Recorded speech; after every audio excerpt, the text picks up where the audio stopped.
Coaches, Rick Stewart of All Access Coaching. I'm really excited to bring you this free video, and make sure you hit the subscribe and like button down below. It gives us valuable data as far as what coaches want. And also, if I can get to 1,000 subscribers, I'll start doing weekly YouTube clinics for free. And if you hit the like and subscribe button, you'll get notified when we upload new content. We're uploading 3 or 4 videos every week. So this is what I'm looking at when I'm in talking about stance. Now, this kid closest to the screen right here, I'm not just really thrilled about where he is right now. I would like his hand further out in front of him, and that may be something that I tell him in a minute. I'm not 100% sure.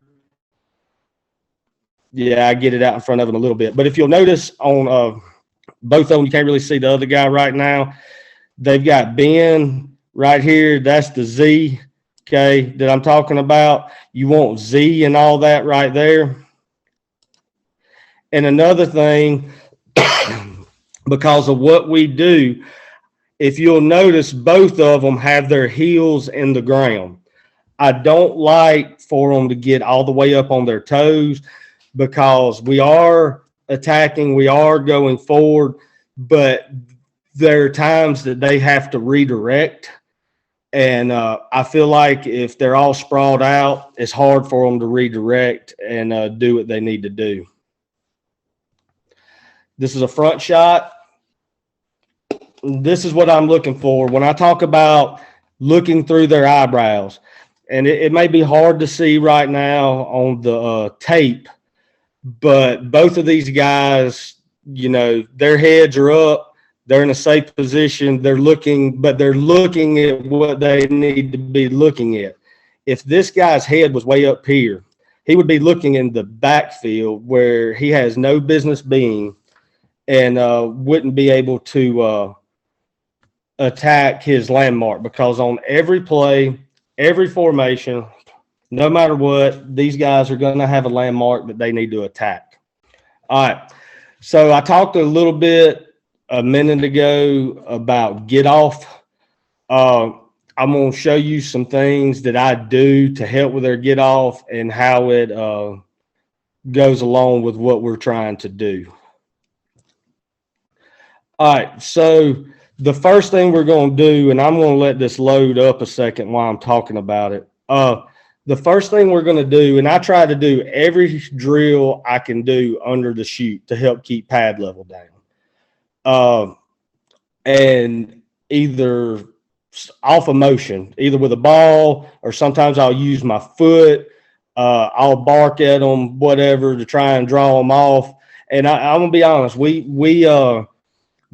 jump off sides sometimes, but it's hard to get a guy ready to go 100 miles an hour in a certain direction, and him, you know, sit back and wait all the time. So I'll be the first to admit we take some 5 yards sometimes, but the rest of the time it works out because of what we're doing. So the first thing we're going to do is our quick step. If you'll notice right here, when I take a quick step, I never want to step. My first step, I never want to go past where my hand is on the ground. If I take a big, long step, your shoulders, I challenge you to try it after this or right now, but it is impossible to take a big, long step and go past your hand, and you think you're going somewhere, but it's impossible to do it and keep your shoulders down and keep your hands where they need to be.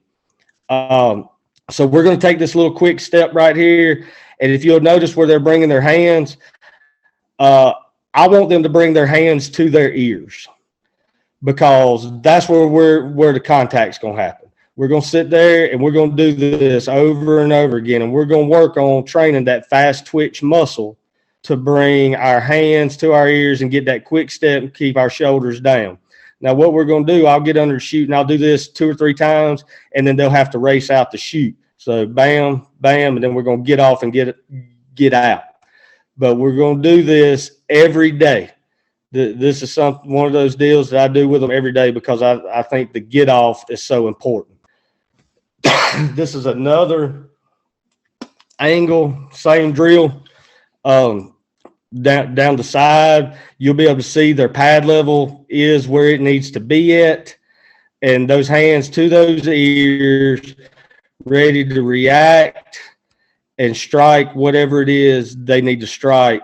All right, here we are talking about some get off now, some game film. This is a South State Championship a few years ago. I want you to key in on the nose guard right here. This is what we, on a straight get off, what should happen. And I've got several clips of this, but I'm trying to get through the webinar, so I didn't put them all on here. I'm not crazy about this kid's stance right now. He's got some bend, but I wish that right foot was up just a little bit further. But it's not awful, and we get the job done here. It's hard to run trap or anything else if your center's laying on his butt in front of the fullback.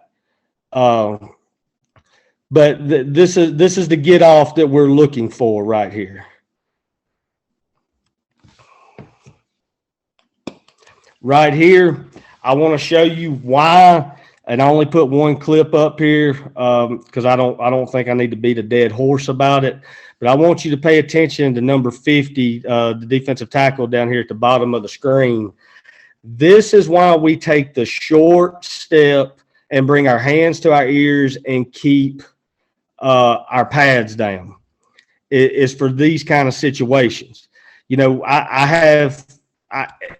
at the beginning, years ago, I used to have kids come to me on the sidelines, Coach, they're cutting me. Coach, they're cutting me. What do I need to do?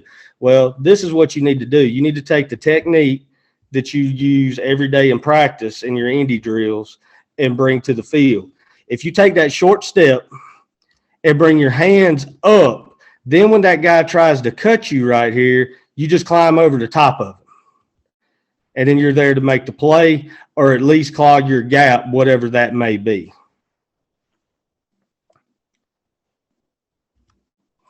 All right, so I talked about a minute ago, 90% of the time or 98% of the time, we're going to be in a tight five and we're going to rip across the tackle's face and attack our guard and stay in our gap. This is drill we use for that. We're going to take our quick step drill, but we're going to do it under the chute and we're going to work on our rip. Now, when we rip, whatever hand we're ripping with, I want to try and slap the opposite shoulder with that hand and scrape grass with it. This will keep my shoulders low, and you're going to see right here, if you'll slap that shoulder, you see how it gets them turned? They get skinny. Now, if you're getting skinny, it's hard to get doubled or anything like that because there's less surface area for the offensive lineman to mess with. So we're going to go through this drill every day. We're going bam, bam, and then we're going to get out the side, just like we do going straight ahead. We're going to do this drill a couple of different ways. We're going to do it that way every day, and we're going to do it this way every day. Now, sometimes I'll lay a hand shield on the ground to get them to line up too. Sometimes we'll get on the one man and do it. But we're going to line up in a tight five here. And I'm going to give them a landmark to rip to. In this case, it's an old junky cone that I found on the ground when I got ready to do this. But they're going to have some kind of landmark to get to every time, no matter what we do. So we're going to rip and get to that landmark right there.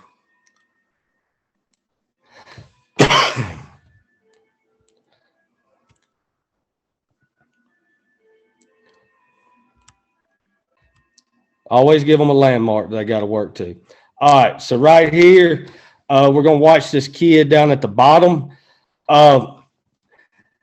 He does a good job not getting cut off by the tackle in front of him. What I don't like is he gets a little bit too far upfield here and doesn't quite get to where I want him to be.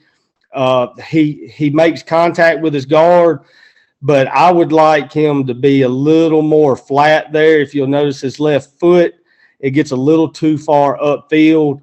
I try and teach him, wherever we're going, my nose over my toe. So when I rip right here, I need my toe stepping in the direction, whichever it may be, to my landmark so that my face mass gets in line with that.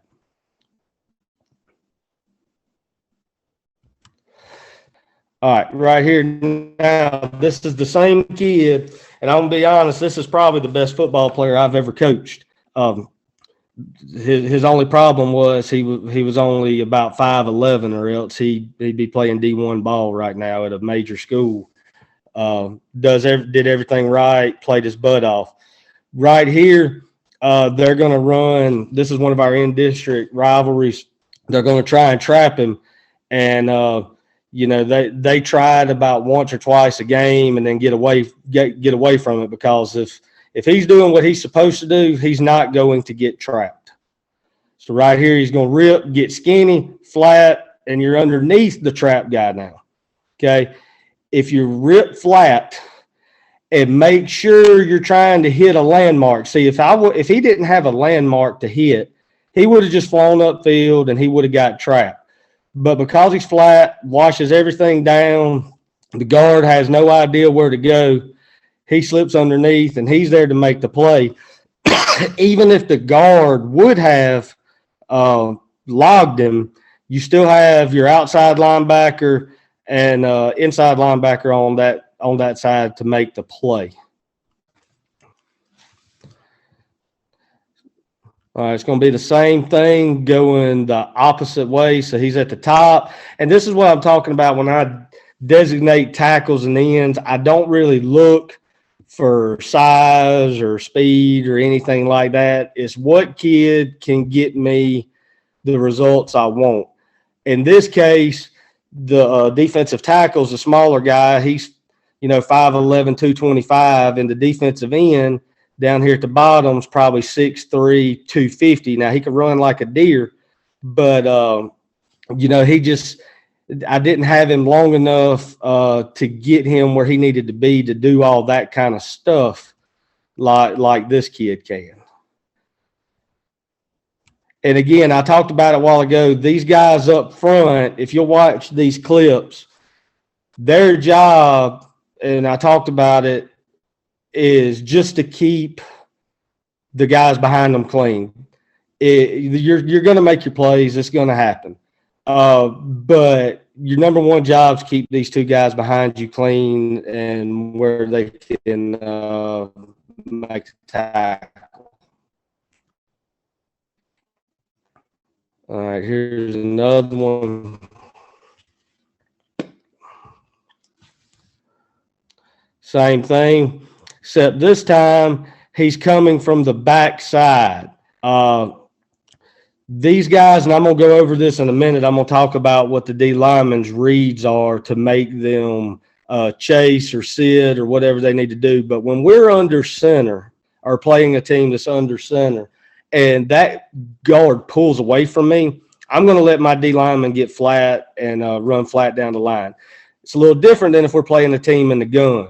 If we're playing a team in the gun and my landmark disappears, I sit and immediately get my eyes on the quarterback, because in the gun, obviously a lot of you guys see it. They read stuff, and the quarterback's eyes are on me, and I don't want to give him a read to pull down the ball and go with it. Right here, he's going to run flat down the line, be flat, and make the play.